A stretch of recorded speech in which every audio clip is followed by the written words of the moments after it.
the I guess the music supervisor was saying like, "Oh, we're not accepting this type of music, but I can tell you're really good at what you do."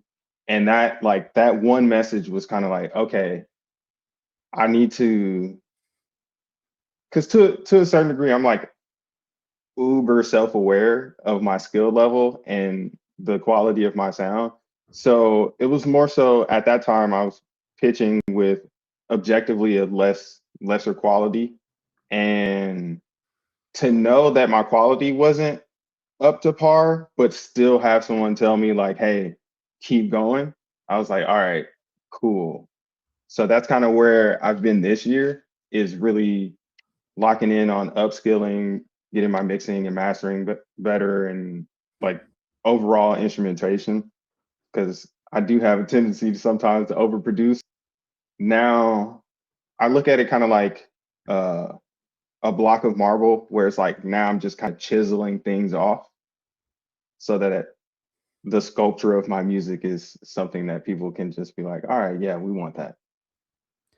I've used that analogy before too, just on like an individual track. Like, when you overproduce, you throw everything in and then you just start chiseling away at actually what you actually need. And I think the thing that might help keep all of us going is to remember that 99% of the people are going to give up. They could be more talented than you. They could play an instrument better than you. They can, they may have a vision for their music, or their music's incredible, but they may try it for 6 months and then be like, and then try something else. So if you remember that most people give up, and you just keep honing your craft and you keep putting in the work every day, and figuring out what there's a demand for and how that demand aligns with what you love to make, Hmm. it will happen. But at the end of the day, I still have to put in the work when nobody's watching. So that's what that track is about.